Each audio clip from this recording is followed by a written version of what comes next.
11 जुलै 2025चा तो दिवस होता. साधारणतः सायंकाळचे 7 वाजलेले असतील. 8 वाजता अमोलची ड्युटी होती, नाईट ड्युटी. त्यामुळे तो डबा वगैरे घेतला बायकोकडून आणि बायकोला म्हणतो की आईला गोळ्या वगैरे दे आणि मी चाललोय. सकाळी लवकर येईल. 4 वाजता ड्युटी संपल्यानंतर 4-5 वाजता आल्यानंतर कॉल करतो, दरवाजा वगैरे उघड, गरम पाणी करून ठेव, मी अंघोळ करून डायरेक्ट तसं झोपणार आहे. त्याची बायको स्नेहा म्हणते हो चालेल, काही हरकत नाही, आल्यानंतर मला कॉल करा. अमोल तिथून निघून जातो गाडीवरती. पण एक अर्धा एक तास तिथं गेल्यानंतर त्याच्या लक्षात येतं की आज माझं मोबाईलवरती काम आहे आणि माझा मोबाईल तर घरीच राहिला आहे. त्यावेळेला तो अमोल घरी येतो. घरी आल्यानंतर बघतो तर काय दरवाजा उघडा होता. तसाच आत जातो.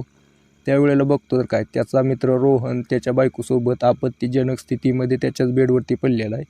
असं म्हणतात की मित्र वणव्यामध्ये गारव्यासारखा असतो, पण ज्या वेळेला हाच गारवा तुमचं आयुष्य उद्ध्वस्त करायला निघतो ना, त्यावेळेला काय होतं ते ह्या व्हिडिओमध्ये मी तुम्हाला सांगणार आहे. व्हिडिओला शेवटपर्यंत बघा, लाईक करा, शेअर करा, चॅनल सबस्क्राईब नक्की करा. तर नमस्कार मित्रांनो, महाराष्ट्रामधील एका छोट्याशा गावामध्ये जन्मलेला अमोल, त्याचं तसं तर कुटुंबाची परिस्थिती मध्यमवर्गीय होती, पण त्याचं शिक्षण वगैरे चांगलं झालेलं होतं. त्याचा मित्र रोहन, तो पण त्याच्या सुरुवातीपासून काळापासून त्याच्यासोबत होता. जेवण वगैरे शाळेत सोबत करणे, बेंचवरती सोबत बसणे, जे काय लफडी वगैरे करणं ते सोबत करणे, अशी यांची सवय. जिगरी दोस्त होते दोघांनी इंजिनिअरिंग वगैरे केली. इंजिनिअरिंग केल्यानंतर त्यांच्या आईवडिलांचं असं म्हणणं होतं की तुम्ही शहरामध्ये जाऊन काम करावं, पण त्यांचं काय म्हणणं होतं की आम्ही तुमच्यासोबत राहून इथंच गावातल्या पोरांसोबत मित्रांसोबत राहून आम्ही इथं आयुष्य जगू इच्छितो, रानातली कामं करू इच्छितो. तर त्यांना तिथं जॉब पाहिजे होता. त्यांच्या शेजारी एक नवीन कंपनी निघालेली होती पाईपाची. त्या दोघांनी तिथं एक मॅनेजर म्हणून पोस्ट बघितली. दोघांना 25,000 पगार. तर त्यांनी असा विचार केला की चांगली आहे पगार, कारण शहरामध्ये गेला 50,000 जरी असली, 25,000 रुपये तर खर्चण्यात जाणार. इथं 25,000 रुपये हातात राहतात, घरी आपण आराम करतो. त्यामुळे दोघांनी इथं जॉब करायला चालू केला. आता हळूहळू दिवस जात होते. 1-2 वर्षानंतर अमोलच्या घरच्यांनी त्याचे लग्न ठरवले, पण रोहनचे काय लग्न ठरत नव्हते, कारण अमोलकडे थोडी शेती होती, नोकरी होती. त्यामुळे त्याचं सहज लग्न ठरलं, लग्न झालं. पण रोहनला शेती नव्हती, फक्त नोकरी होती. आता दोघांची पगार 25,000 वरून 35,000 पर्यंत गेली होती, पण तरी 35,000 मध्ये कोण पोरगी देत नाही तुम्हाला माहिती आहे, ते पण खाजगी नोकरीवाल्याला. रोहन तडपडायचा, माझं लग्न कधी होईल आणि मी कधी बायकोसोबत शरीर संबंध करेल. म्हणजे एक त्याच्यामध्ये भावना असायची, पण ते काय करू शकत नव्हता. त्याच्या घरचे प्रयत्न तर करायचे, पण त्याचं लग्न काय जमत नव्हतं, होत नव्हतं. अमोलचं लग्न झालेलं होतं. आता हे दोघं जिगरी दोस्त, हे दोघे ड्युटीवरती जाताना सोबतच जायचे. ऑफिसमध्ये गेल्यानंतर तिथं सोबत असायचे. दोघांची चांगली घट्ट मैत्री. त्यामुळे अमोलचा रोहनवरती एकदम असा आंधळा विश्वास. म्हणजे तुम्ही असं म्हणू शकता की जे काय रोहन म्हणेल ते खरंच म्हणायचा अमोल. इथपर्यंत तर ठीक होत आता मित्रांनो, पण हळूहळू जो रोहन आहे त्याच्या भावना आणि हवस एवढी वाढत गेलेली होती की त्याने त्या अमोलची बायको स्नेहावरती लक्ष ठेवायला चालू केलं. अमोलच्या लक्षात आलं नाही आणि तो लक्ष पण देत नव्हता, कारण मित्र आहे, दररोज येणं जाणं आहे, घरनंच जात आहेत म्हटल्यानंतर तो काय एवढं लक्ष देत नव्हता. पण हळूहळू त्या स्नेहाला पण हा रोहन आवडायला लागला होता, कारण विषय असा होता की ती स्नेहा होती ती मुळात कॅरेक्टरलेस मुलगी होती. तिचं अगोदरच कॉलेजमध्ये 2-3 वेळा लफडं सापडलेलं होतं. तर अशी पोरगी तिला एका नवऱ्यापासून भागत नव्हतं, तिला अजून एक प्रियकर पाहिजे होता. तो आता रोहन भेटला होता. रोहनने विचार केला नाही की माझा दोस्त आहे, 25-26 वर्ष झालं सोबत आहे. त्याने काही विचार केला नाही. त्याने त्याच्या बायकोसोबत लफडं चालू केलं. दोघांचे जुळलं, शरीर संबंध बनायला चालू झाली हळूहळू. आणि आता रोहनला जी गरज हवी होती ती भागत होती, त्यामुळे त्याने लग्नाचा विचार केला नाही. हळूहळू टाईम निघून जात होता. आता अमोलचे वय 35 झाले होते. त्याला एक पोरगी झाली होती. स्नेहा हा अमोलचे चांगले संसार चालू होता. त्या अमोलला माहीत नव्हते की रोहनसोबत तिचे शरीर संबंध आहेत. रोहननं पण लग्नाचा विचार सोडून दिलेला होता, कारण त्याला जे पाहिजे ते त्या स्नेहाकडून भेटत होतं. तर तो लग्नाचा विचार करतच नव्हता. घरच्यांनी पण त्याचा विषय सोडून दिला. आता त्याचं लग्न झालं नाही.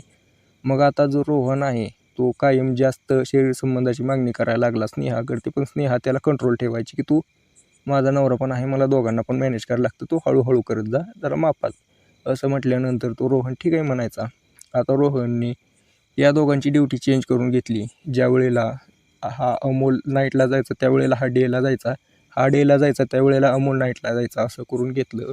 अमोलला तर सुरुवातीला काही समजलं नाही की कसं काय झालं काय झालं, पण हा प्लॅन होता रोहनचा विचार होता की ज्या वेळेला अमोल नोकरीवरती जाईल त्यावेळेला मी याची बायकोपाशी जाऊन बसेल. आणि झालं पण तसंच. रोहनच्या विचारानुसार झालं. ज्या वेळेला अमोल ड्युटीवरती जायचा त्यावेळेला 1-2 तास त्याच्या बायकोपाशी जायचा हा.